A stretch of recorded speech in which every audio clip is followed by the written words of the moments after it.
필기를 통과하면 축하드립니다. 면접 볼 수 있습니다. 자, 이제 면접만 통과하면 돼요. 물론 면접 경쟁률이 낮으면 1대2밖에 안 되는 경우도 있어요. 다시 말해서 얘 아니면 나야, 나 아니면 얘고. 높은 경우에는 8대1까지도 올라가는 경우도 있습니다. 사기업은 30대1까지 올라가기도 해요. 거기에 비하면 공기업 면접은 해볼만 하지 않냐. 해볼만 하기 때문에 더 아깝기도 합니다. 대체 어떤 변화들이 있는지 그 얘기를 좀 해보도록 할게요. 자, 우리는 스펙 중심의 교육을 받아왔죠. 그래서 그런지 몰라도 취업이라고 생각하면 다 이게 먼저 떠올라요. 학점, 어학 성적, 자격증. 그래서 그런 풍문도 도옵니다. 공기업 준비하려면 토익은 몇 점, 자격증 커마라고 한국사는 필수 이런 얘기. 그 얘기가 몇 년 전부터 나온 얘기라고 생각하세요? 한참 전부터 나온 얘기이기는 합니다. 그런데 그건 아셔야 되는 게 지금 그 시대가 아니에요. 지금은 어떤 시대입니까? 직무 중심의 채용을 하는 시대예요. ACS는 국가가 직무의 표준을 만든 것뿐이지 스펙 중심 채용이 아니에요. 근데 문제는 뭐냐? 여러분이 여기에 대해서 잘 몰라요. 잘 모르기 때문에 엉뚱한 공부를 하고 있다고 생각하셔도 되죠. 블라인드 채용 가이드북입니다. ACS 전형은 정권이 바뀌어도 그대로 유지가 됐습니다. 그런데 하나 추가된 게 있죠. 바로 블라인드 채용입니다. 블라인드 채용은 공정해지기 위한 거예요. 블라인드 채용 가이드북이라고 하는 PDF 파일을 꼭 확인하셔야 되는 이유가 뭐냐면 어디서 만들었는지를 보세요. 채용 정책은 고용노동부, ACS는 산인공이, 그리고 사기업의 채용 전형은 대한상공회의소가 영향을 끼치고 있죠. 그러니까 지금 취업과 관련해서는 반드시 여러분들이 알아두셔야 될 영역이 블라인드 채용이라고 보시면 됩니다. 이 블라인드 채용이 진짜 재밌는 게 서류 전형이 있고 필기가 있고 면접이 있는데 필기 전형은 빠져 있어요. 블라인드 채용에. 왠지 아세요? 필기는 공정하니까. 그렇잖아요. 누가 90점이냐 누가 85점이냐 이건 심플해요. 문제가 유출되지 않은 이상 공정할 수밖에 없습니다. 근데 바뀌게 되는 게 뭐냐? 이걸 좀 생각을 하셔야 되는데 특별하게 바뀌는 건 없어요. 블라인드 채용이 바뀐 게 아니고 블라인드 채용이 어떻게 반영되는지 실제가 조금 다른 것뿐이죠. 기본적인 내용을 좀 정리해 봤습니다. 직무 능력 채용이 뭔지 블라인드 채용 가이드북에서 제시한 내용입니다. 뭡니까? 해당 직무를 잘 할 수 있냐 아니냐 이거 묻는 거예요. 아 이거야 뭐 어려울 거 없지 않냐. 어려워요. 왜 어려운지 아세요? 실제 면접 때 어떻게 평가하는지 그걸 보여드릴게요. LH공사 면접 샘플 문항입니다.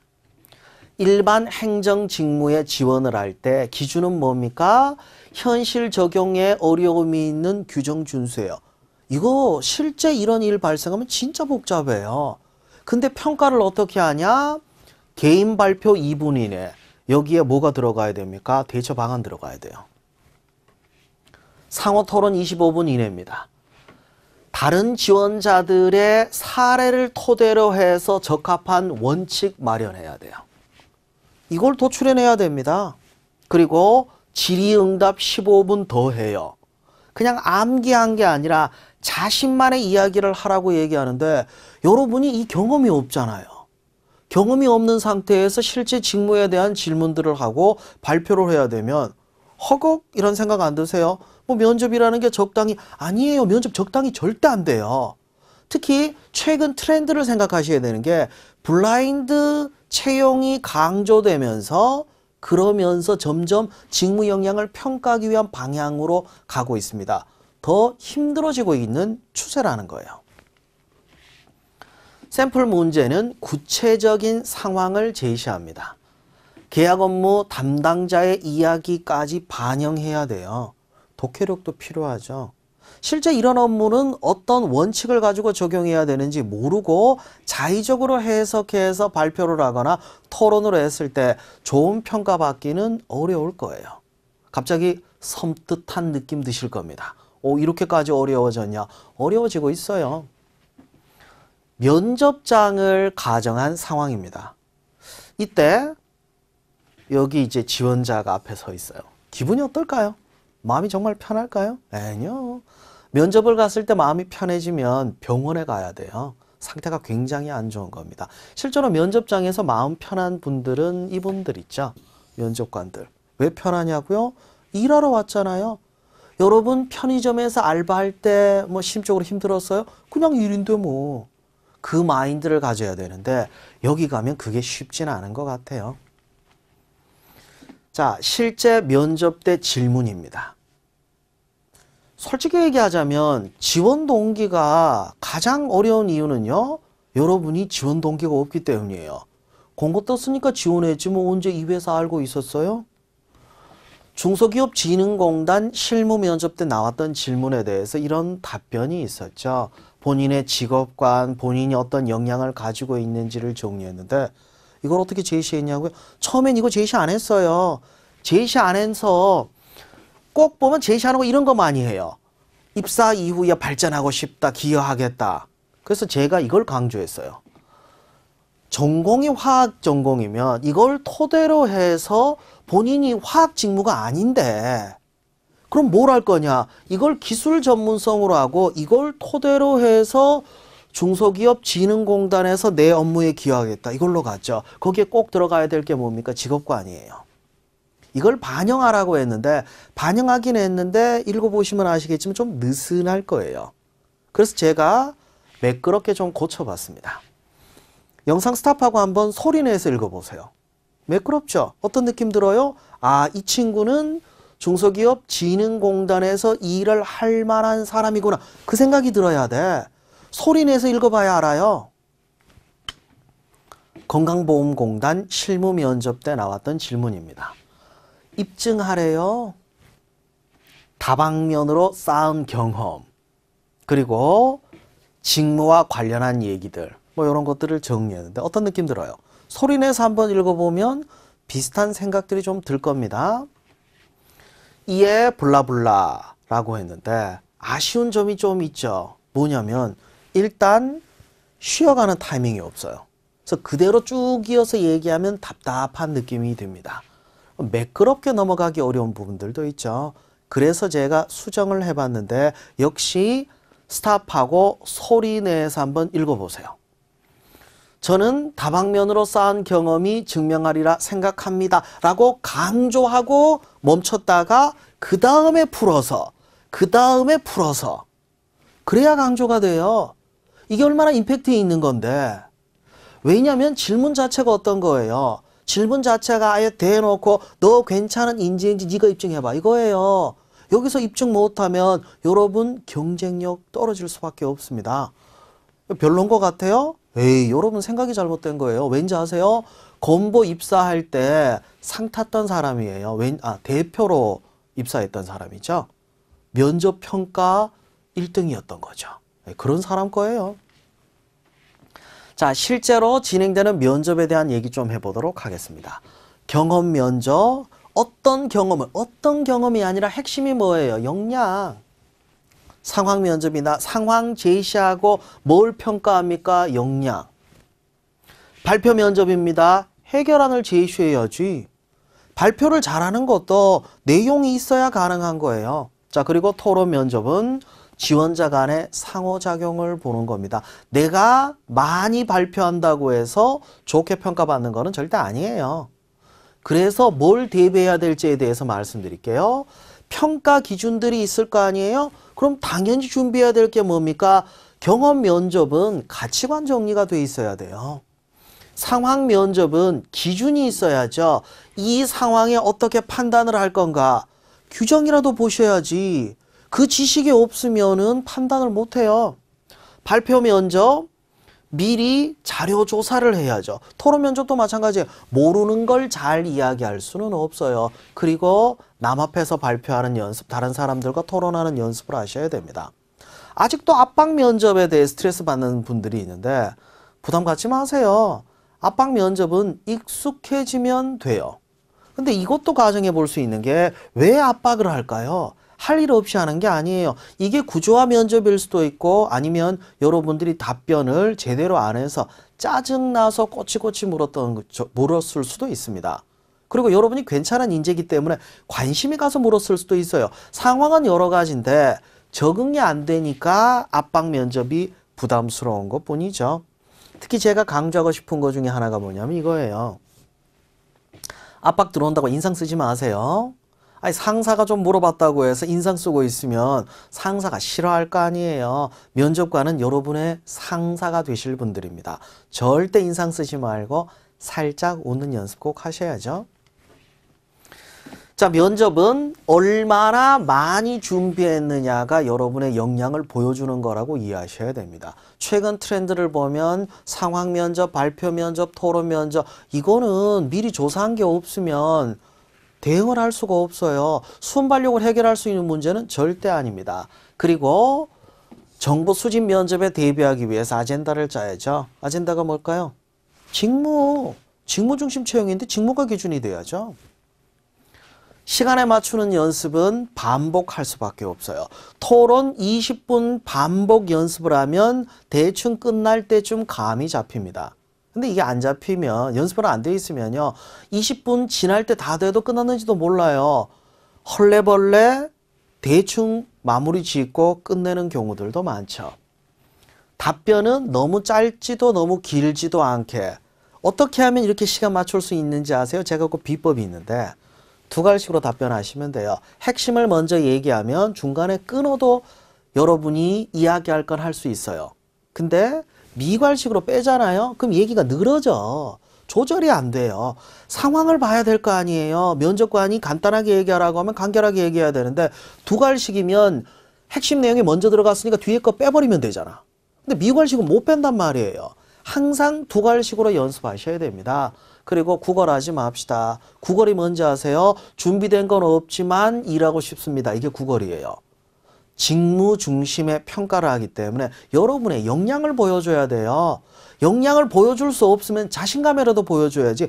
왜냐면 사람이 그래요. 자신감 있게 얘기하면 이 사람이 뭐가 있어 보여. 근데 역량이 있음에도 불구하고 우물쭈물대면 없어 보일 수도 있거든요.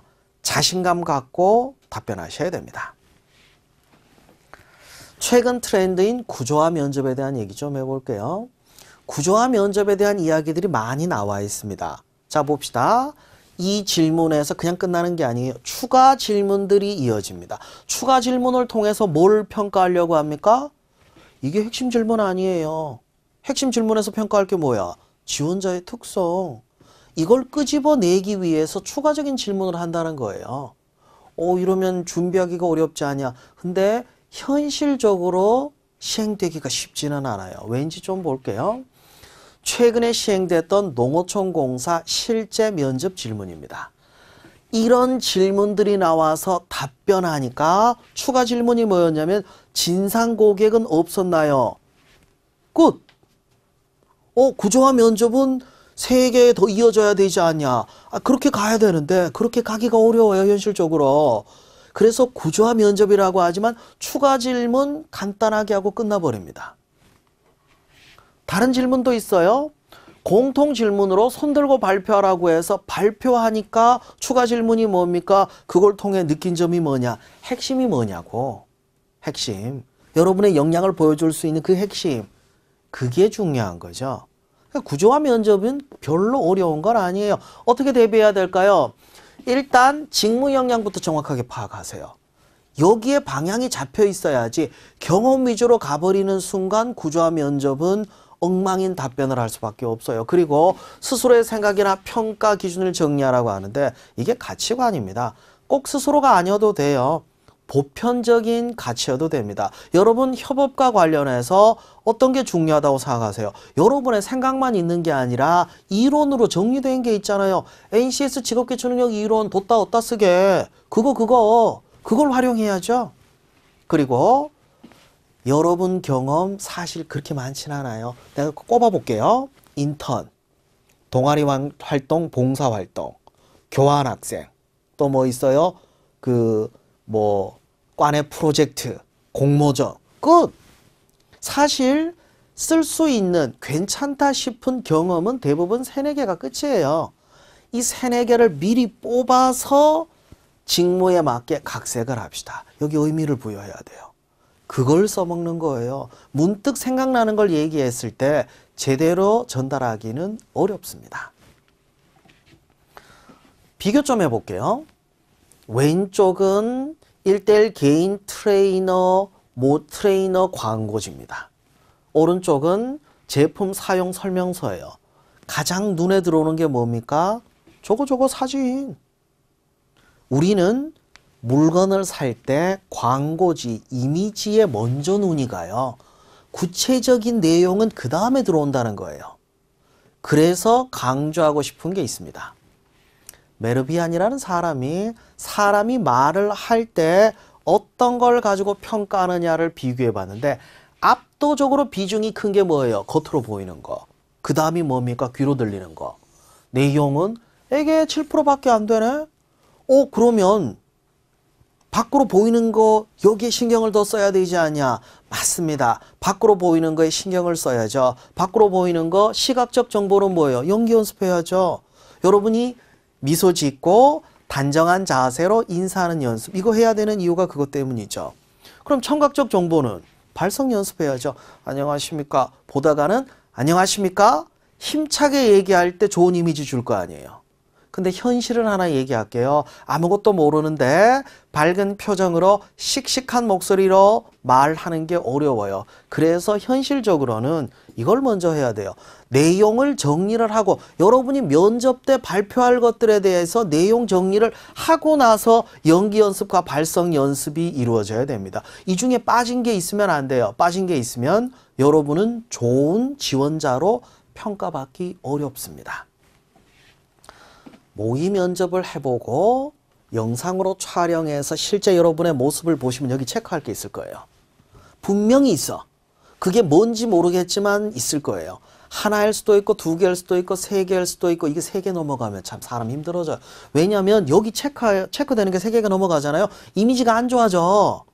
그럼 어떻게 해요? 그 중에 가장 신경 쓰이는 거 하나라도 고쳐봅시다. 어떻게 고쳐나갈지에 대한 이야기를 정리해봤습니다. 다리 떨지 마요. 계속 떨어요. 시선 피하지 말아요. 계속 피해요. 왠지 아세요?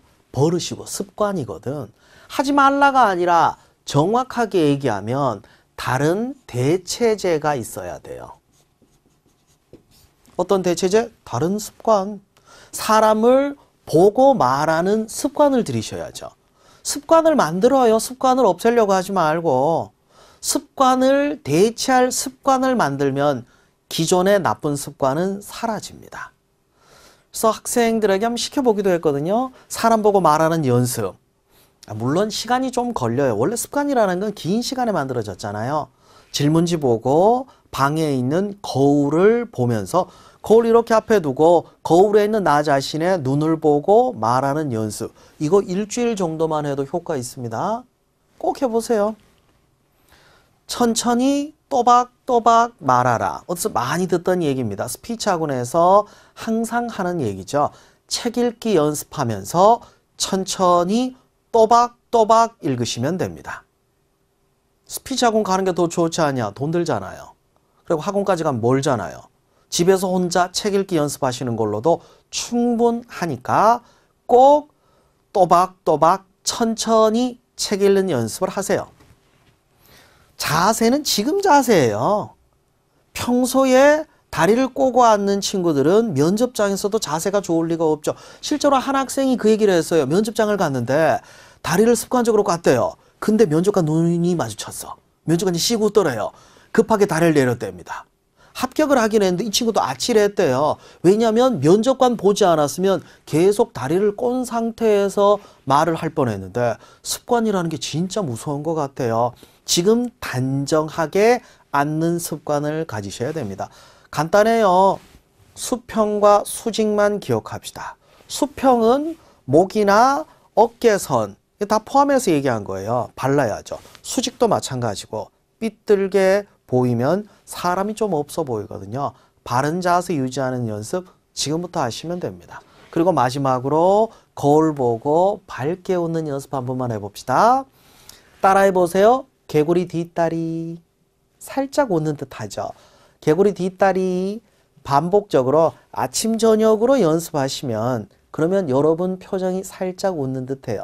물론 진짜 웃는 건 아니죠. 면접장 가서 여러분이 진짜 웃음이 나오면 상태가 지금 안 좋은 거라니까요. 가짜 웃음이긴 하지만 우리는 사회생활할 때 그런 가면을 쓰고 살아가요. 윗사람들께는 어느 정도 표정 관리를 해야 되잖아요. 이것도 여러분들의 역량이라고 생각하셔야 됩니다. 꼭 연습하세요. 개구리 뒷다리라고. 그렇게 해서 실무 면접 통과하면 임원 면접으로 가요. 임원 면접 그러면 까마득하게 느끼실 텐데 아니에요. 실무 면접 통과하면 임원 면접이야. 근데 문제는 뭐냐면 임원진들이 너무 거리가 멀게 느껴지는 분들이에요. 이분들은 여러분 부모님보다 나이가 많으신 분들이에요. 이 회사에서 30년 이상 일하신 분들이기도 합니다. 그런 분들하고 여러분이 뭘 공감할 게 있을까요? 공감의 문제가 아니에요. 가장 중요한 것들 얘기해 봤습니다. 이분들이 어떤 생각을 갖고 있는지 그걸 좀 생각합시다. 자, 이분들은 세부적인 실무를 담당하시나요? 안 해요. 회사의 사업 전체, 경영 전략, 거시적이고 큰 걸 봅니다. 여러분도 오늘 당장 일을 어떻게 하느냐가 보는 게 아니라 앞으로 5년, 10년 후에 어떤 일을 할지 여러분의 인성 위주로 볼 수밖에 없죠. 그걸 꼭 유념하셔야 됩니다. 그리고 실무 면접 대비해서 정리한 내용들의 연장선에 있습니다. 임원 면접 질문을 보면 사실 실무 면접과 큰 차이는 없어요. 근데 평가하는 사람들이 달라지기 때문에 꼭 정리하셔야죠. 이런 질문하는 사람들도 있어요. 실무 면접 때 사용했던 1분 자기소개 그거 그대로 써도 될까요? 진짜 그대로 쓰게? 에이, 그래도 조금 더 생각을 하고 정리는 다시 해야죠.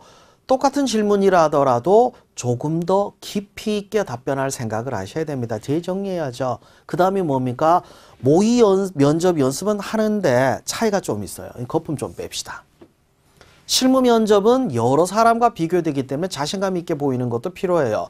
근데 임원 면접 때 고래고래 소리 질러봐요. 별 의미 없어요. 그리고 그분들은 인생에 있어서 여러분 2배 이상의 삶을 살아오신 분들입니다. 조직에서 정점에 계신 분이 사람 잘 봐요. 쓸데없는 거품을 빼는 게 맞죠. 과장되게 얘기하지 마세요. 모의 면접하면서 잡다한 얘기를 최대한 빼세요. 엑기스만 뽑아서 정리해서 말씀드린다고 생각하셔야 됩니다. 그분들의 시간은 여러분보다 훨씬 더 중요합니다. 바빠요. 시간 내서 여러분들하고 얘기해 주는데 왜 쓸데없는 얘기를 해. 그런 거 다 빼셔야 됩니다. 실제 사례입니다.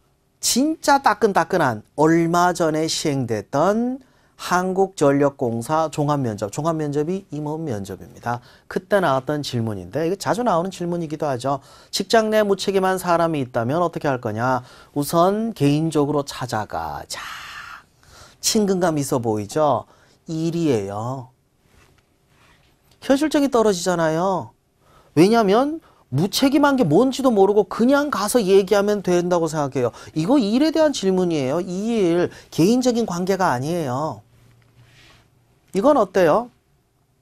일에 대한 본인의 생각이 먼저 들어갔잖아. 그죠?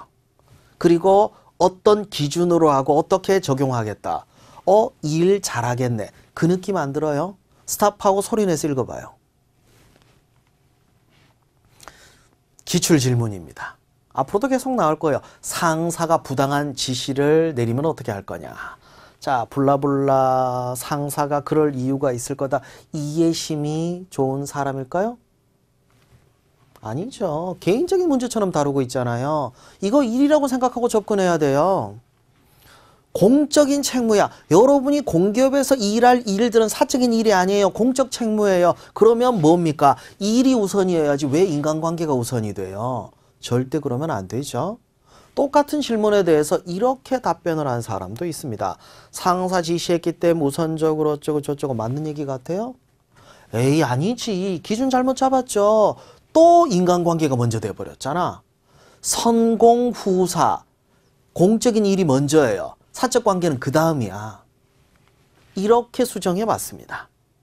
무조건 따르지는 않겠다. 상사가 싫어하지 않냐. 아니에요. 일이라니까. 이 일을 제대로 하는 사람이라고 어필하는 게 이게 중요하죠. 방향 잡으셨죠?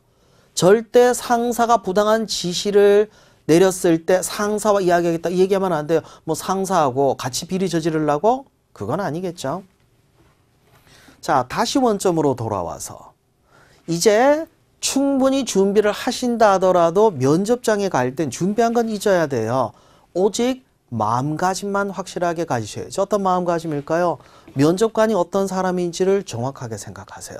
내 상사고 일을 하시는 분입니다.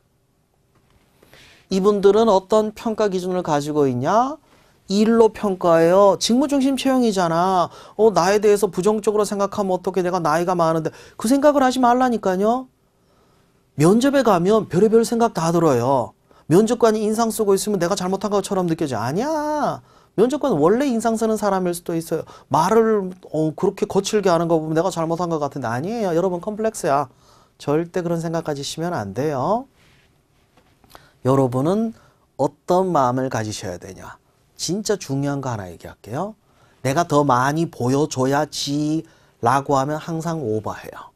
항상 실수합니다. 바꾸세요. 이거야. 배운다는 마음가짐을 가지셔야 됩니다. 자, 봅시다. 입사하면 여러분 상사예요. 그럼 상사에게 배우는 게 맞지. 여러분이 보여준들 뭘 그렇게 대단한 걸 보여주려고? 그래도 뭘 더 보여줘야 되지 않냐? 그 욕심이 여러분의 태도와 내용을 망칠 수 있어요. 절대 그런 생각하지 마세요. 사실 면접장 가면 면접관들은 참 마음이 편해요. 근데 지원자들이 너무 긴장을 많이 해요. 왜 그럴까요? 착각을 하는 게 있어요. 여러분은 일을 하러 간 거예요. 면접이란 채용이라고 하는 일을 하러 간 거예요. 그래서 면접관들은 긴장할 일이 없어요. 근데 여러분은 무슨 생각했어요? 여러분이 지금 평가로 인생이 다 결정나, 그 생각했잖아요. 일이야. 일이라는 마음가짐을 가질 때 여러분은 긴장을 덜 하실 거예요. 일은 일답게 하시면 됩니다. 제가 최근에 서커스 공연을 구경하러 간 적이 있었거든요. 저는 관객으로 갔는데 끌려 올라갔어요. 무대 위에. 관객들이 끌고 올라갔어요. 올라가서 가만 생각을 해보니까 내가 여기서 뭘 해야 될까? 그 생각을 해봤는데 관객도 그렇고 광대도 그렇고 나한테 기대하는 게 있을 거 아니에요. 내 역할을 생각해 봤습니다. 그리고 같이 뛰어놀았어요. 관객들이 정말 좋아하더라고요. 물론 출연료를 받지는 못했지만, 자, 면접관들이 여러분께 기대하는 게 뭐예요? 여러분이 일을 일답게 할 수 있느냐, 그거예요. 그 생각만 해. 일이라고 생각을 하고 하시면 면접에서 무조건 좋은 결과가 나올 수밖에 없습니다. 그건 제가 장담합니다. 2018년을 마무리 지으면서 합격했던 학생들하고 연락을 하면서도 또 그 생각이 들더라고요. 아, 내가 방향을 제대로 잡았구나. 근데 그 장담해요. 실제로 좋은 결과들이 나온 방법들이란 말이에요. 꼭 시행하시고 2019년에는 여러분의 꿈을 이루도록 기원하겠습니다.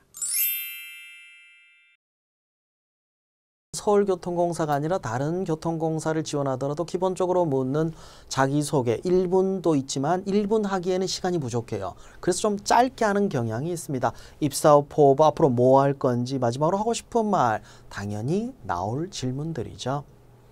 서울교통공사에 왜 지원했는지, 그리고 그 지원의 근거를 제시해야 됩니다. 다른 데 인턴하고 서울교통공사는 왜? 야, 이거 난감해요. 이유가 없다면 사실은 자기소개서 작성할 때부터 고민했어야 되는데 자기소개서에서 명확하게 질문한 것도 아니어서 그냥 은근슬쩍 넘어갔죠. 노력을 한 게 사실 없을 수도 있죠. 왜냐하면 공고 떴으니까 지원했으니까. 하지만 따지고 보면 여러분이 과거에 공부를 하고 경험했던 게 그를 위한 노력이 아닐까요? 저도 강사 생활을 하면서 예전에 했던 것 중에서 이해가 안 가는 게 몇 가지가 있었어요. 예를 들자면 이런 거죠. 저 어릴 때부터 신문 보는 걸 좋아했습니다. 직접 찾아보고 이해가 안 가는 거는 뭐 원본을 찾아보기도 했죠. 이해가 안 가면은 정부 부처 사이트에 들어가서 찾아보기도 했어요. 그 덕분에 다양한 분야에 대한 지식을 갖추게 돼서 지금 이 강의를 하고 있습니다. 이건 이해가 됐는데 제가 영어 배우러 어학연수 갔던 거, 이게 이해가 안 가는 거예요. 저거 영어를 가르치는 게 아니니까. 근데 이해가 가는 게 가끔 이제 조기에 유학 갔다 온 친구들은 이제 학생들 상담을 하다 보면 한국말이 좀 짧아요. 그러니까 좀 깊이 있고 어려운 얘기할 때 영어를 섞어서 얘기해요. 아, 이 친구들 상담이 되더라고요. 아, 그렇구나. 유학 갔다 온 친구들 상담하려고 어학연수 갔다 온, 아니 제가 그걸 알고 그때 갔습니까? 근데 지금 생각하면 연결이 되는 거죠. 그렇게 연결하셔야 돼요. 과거에 했던 노력이라더라도 지금 연결하면 여러분의 노력이 될 수 있습니다. 직무 역량 준비한 거 꼭 묻는데 아주 구체적으로 물어요. 각 직무에 맞게. 이거는 서울교통공사가 아니고 어디라도 마찬가지일 거예요. 직무중심 채용인데 직업 기초능력뿐만 아니라 직무 수행 능력을 평가하는데 그 직무 수행 능력이라고 하는 게 이런 질문들이죠. 구체적으로 뭘 할 수 있냐 이거죠. 그래서 사무직이 참 애매해요. 왜냐하면 뭐 고객 서비스를 따로 배운 것도 아니고. 전공에 대한 질문 그리고 공기업이 추구하는 가치, 서울교통공사의 가치, 서울교통공사가 지금 뭘 하고 있는지 상세히 또 물어요. 그 중에서 PT 주제가 나오고 거기에 대한 질문들도 나옵니다. 서울교통공사의 적자의 폭이 얼마인지 이런 것도 물어보죠. 지하철을 이용한다고 해서 이걸 다 알지는 못해요. 지하철 이용할 때 출퇴근 시간에 사람이 너무 많아요. 그거 당연한 거죠. 그걸 여러분이 제시하면 안 되죠. 그러면 교통 혼잡을 어떻게 분산할 건지 그 해결 방안에 대해서 즉흥적으로는 제시 못하겠죠. 학자들이 연구한 게 있겠죠. 뭐 거기서 어느 정도 지식을 쌓고 답변하셔야 됩니다. 자, 기업과 관련한 것들 그리고 기업의 현안들. 사회 현안에 대해서 물었던 적도 있는데 완벽하게 분리된 게 아니라 서울교통공사와 관련된 현안들이라고 보셔야 돼요. 가슴 아픈 사고였죠. 구의역 사고와 관련해서 요거를 연결. 그러니까 지금 현재 서울교통공사가 직면하고 있는 문제를 현재 여러분이 현장에서 일을 하고 있다는 것과 연결해서 물어보는 경우들도 있다는 거죠. 그럼 지금 현안 그리고 여러분이 할 직무, 여러분 구체적으로 어떤 업무를 하는지 알잖아요. 그죠? 직무 관련해서 정리된 게 있잖아요. 그걸 찾아봐야죠. 그리고 연결해서 이럴 땐 어떻게 라고 미리 생각을 해보는 걸로도 대비할 수 있죠. 여러분 자신에 대한 얘기를 할 때 잊지 마세요. 저 축구 잘합니다. 어따 쓰게. 저 족구를 못해서. 그게 뭐가 문제인데요. 술을 못 마시는데 뭐 일하다 술 마시게요? 아니 지금 장단점 묻는 건요. 직무에 대한 거예요. 그래서 장점 물었는데 구체적으로 뭘 묻습니까? 외국어가 내 장점이다. 그럼 여기 와서 어떻게 쓸 거냐? 긍정적 사고가 장점이다. 항상 긍정적으로 행동하는 게 가능하냐? 현장에서 그게 가능할 거냐고요. 퇴근 시간에 사람 많고 복잡하고 계속 사람들 치이는데 불만 있는 사람들이 더워 죽겠다. 한두 명도 아니에요. 이게 하루 이틀이 아니라 여름 내내 이런 불만들을 제기합니다. 그때도 긍정적일 거냐고요. 현장에서 일을 하시는 분들은 현장 마인드를 가지고 있어요. 그래서 허황된 얘기하면 계속 파고듭니다. 미리 대비하셔야죠. 단점도 마찬가지예요. 단점이 뭐냐가 중요한 게 아니라 그걸 어떻게 해결해 왔냐. 그리고 여러분을 정리하실 땐 키워드로 정리하세요. 풀어서 얘기하지 마세요. 왜냐고요? 그날 면접 온 사람이 너무 많아요.